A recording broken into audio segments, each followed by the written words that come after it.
as the intensity and periodicity then of cyclones intensifies in the country, I'm joined by a very special guest, acclaimed author and climate change chronicler, Amitav Ghosh joins me. Appreciate your joining us, Dr. Ghosh. Cyclone Tauktae last week hitting the west coast of the country. Now Cyclone Yaas all set to hit the east coast of the country. It seems as if both the coastlines in a way are under siege, something that you've been predicting for a while, Arabian Sea and Bay of Bengal. Well, yes, the Bay of Bengal has, even within living memory, always seen, many cyclones. The Bay of Bengal is notoriously a cyclone breeder, as they say. But what has really changed is the Arabian Sea. I mean, it's the Arabian Sea that's heated up very, very fast. And, more and more cyclones are coming really over there. I can tell you, I was in Goa in April. Mm-hmm. And one day I went to the beach and I went into the water. Mm-hmm. And the water was like a warm bath. It was so warm that really one couldn't even stay in it. And, this is something that you've been saying for a long time, that watch out for cyclones that are brewing over the Arabian Sea. Don't keep all your attention only on the Bay of Bengal. But when now, in 2 consecutive weeks, we're hit by 2 cyclones, obviously the system should get alarmed. There should be a great deal of alarm, actually. Even though I, for example, have been warning about this, I really never thought that these changes would occur so fast. I think that's the really staggering thing, even those of us who are aware of, climate change issues, mm-hmm. The pace at which things are changing is just outrunning anything that anyone had ever imagined. And it's the impact that's being faced in different parts of India's coastline. We've seen the enormous damage that was done along the coastline of Western India last week. Trees, century-old trees being destroyed, human lives being lost. And the cost, particularly for the coastal communities, seems huge at the moment. Yes, well, we have to remember that with Cyclone Tauktae, we were both lucky and unlucky. I mean, unlucky in that the cyclone tracked all the way up the west coast. So it hit serially Kerala, Karnataka, Goa, Maharashtra, and then finally slammed into Gujarat. But on the other hand, we were very lucky in that Cyclone Tauktae was, 150, the eye was 150 kilometers offshore. So it was anything but a direct hit. It was anything but the big one. The big one will be much, much worse. If there's ever a major cyclone which actually has its eye over the coast, you can imagine then the extent of the damage that you're going to see. Today or tomorrow, we're going to see the eye of Cyclone Yaas coming ashore, and you'll see the sort of damage it's going to cause. Cyclone Tauktae was nowhere close to that, and even then you saw what it did. I mean, I myself in Goa lost a 100-year-old mango tree. I know you've written about that and spoken about how it was the umbrella of life, that tree. I also come from Goa and we've lost some trees, but it is the fear also of the big cities. Last year, Cyclone Amphan hit Kolkata. And Cyclone Nisarg just missed Mumbai last year, and Cyclone Tauktae also, despite the heavy wind speed, just missed Mumbai. The fear, of course, is, God forbid, if the cyclones are to hit our big cities, particularly a densely populated city like Mumbai or Kolkata, then the extent of damage will be far greater, something that you've again referred to. With Kolkata, because Kolkata is a long way inland, it's 60 kilometers or so. I mean, Kolkata has suffered devastating hits from cyclones in the past. Mm-hmm. But let's remember that Kolkata does have the barrier of the Sundarban. Mm. The Sundarban is what protects Kolkata. Mumbai, on the other hand, has no defenses. It is completely exposed. It is absolutely a sitting duck. And as we know, Mumbai, a large part of Mumbai, especially Western Mumbai, is built on reclaimed land. We should actually call it reclaimed sea, because the sea is going to reclaim what has been taken from it. So Mumbai is the place that one really has to worry about. There is no city in the world that is more exposed than Mumbai. Fortunately, so far Mumbai has not, in the last 150 years, Mumbai hasn't sustained a direct hit. The last major cyclone to hit Mumbai was in 1858. After that, there was a sudden and inexplicable downtick in cyclonic activity in the Arabian Sea. But again, now we see a marked uptick. So it's just a matter of time. It's coming, and Mumbai must be ready.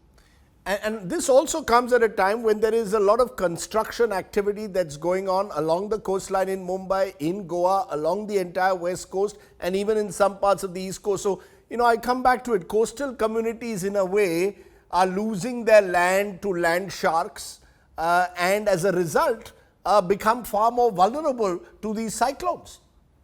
You're absolutely right, Rajdeep. What is happening in Mumbai with this coastal road, it is just completely crazy. I mean, that road is just going to be wiped out, by a cyclone.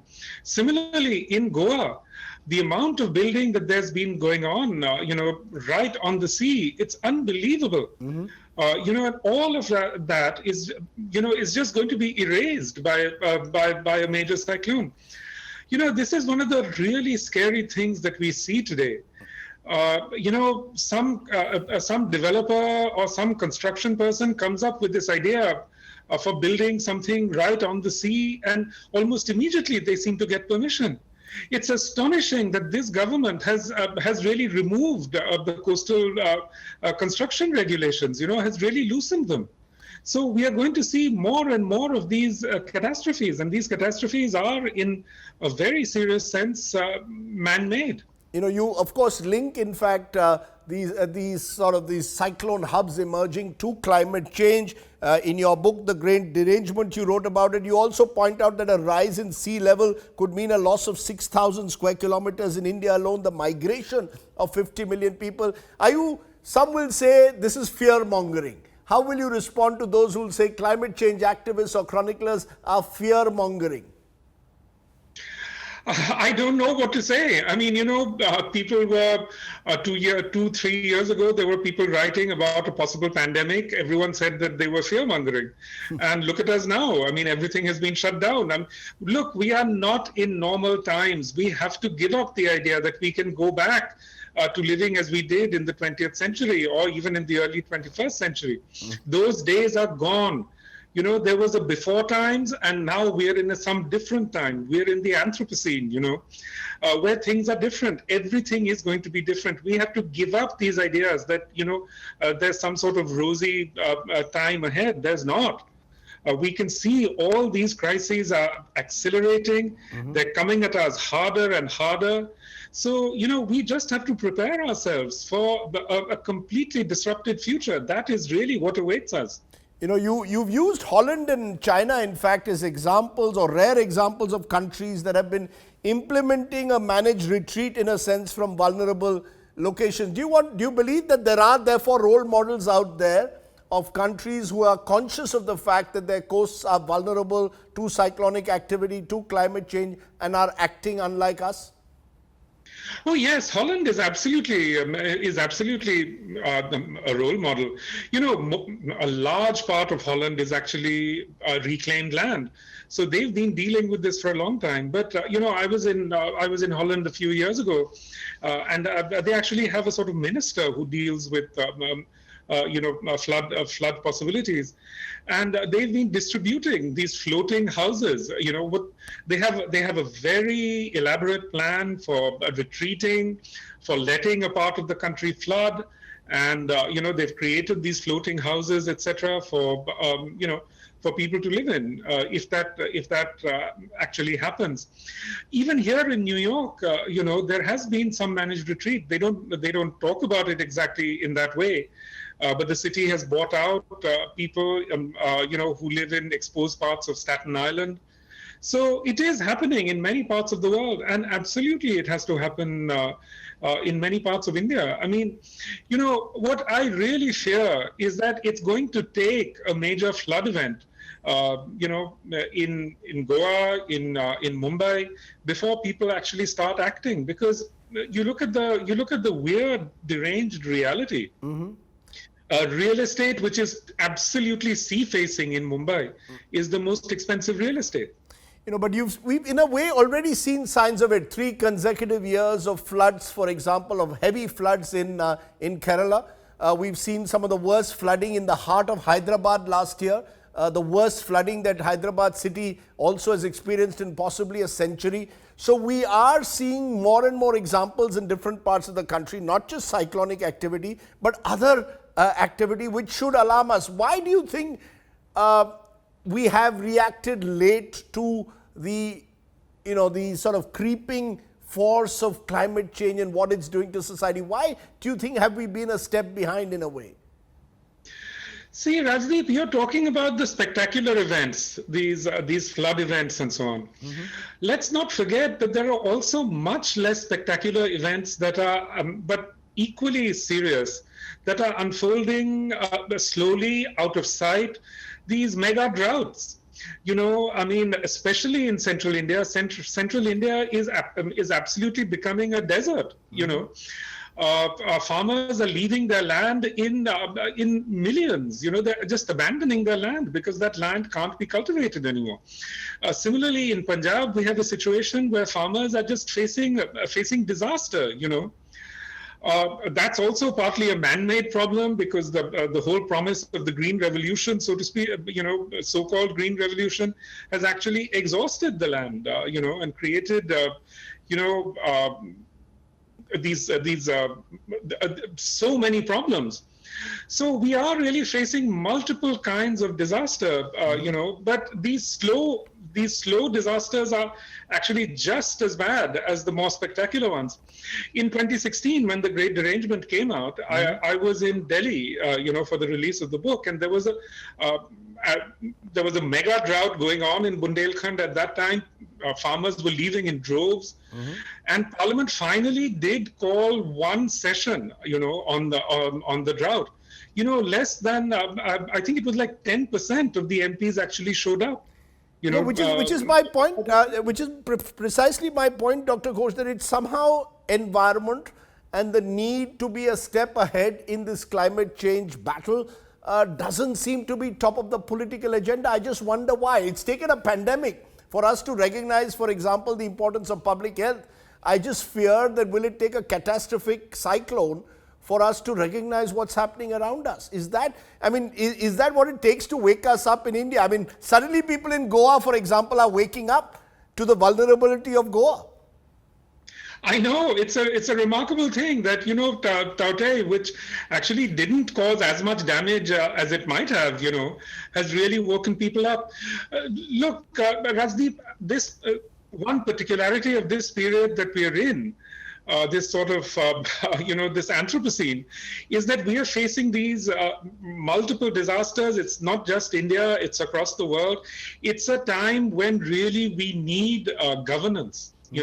We need expertise, we need governance. And sadly, it has become a time when politics has become all about culture wars. It's become all about identity politics. It's become all about, fighting about various kinds of cultural issues, when in fact we are being overwhelmed by structural issues, if you like, by these disastrous environmental problems. So I really don't know what it will take for us to turn away from this disastrous model of politics and come to realize that, this is a time when we have to think seriously about governance. You're there in New York and you're passionate about environment and climate. Now, how much of a regress do you think happened when the US presidency under Donald Trump took the US out of the Paris Agreement, withdrew $3 billion of funding? Do you think it brought that doomsday moment a step closer if the world's leading democracy or the richest democracy in the world was also not willing to put its money behind climate change? It's not just the richest democracy, it's also the country that has contributed the most historic emissions, so bears an outsized share of the responsibility for ongoing climate change. When the US withdrew from the Paris agreements, it was a disaster. For the US is a paradox, it has the most number of environmentalists, environmental organizations, environmental scientists, climate scientists.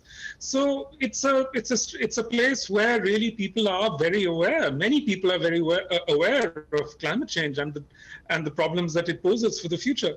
At the same time, there's a huge amount of climate denial in the United States. So the country is split down the middle. I mean, it's polarized in so many ways, just as India is, And Donald Trump represented the other half of that polarization. He's a perfect example. His politics was all about culture wars, not at all about governance. So he created a disaster in America with the pandemic as well. I just can't tell you how much it's changed since President Biden came to power. It's like it's like night and day how much it's changed, and it shows you once again that governance is supremely important at this moment. We've seen what has happened in India through bad governance.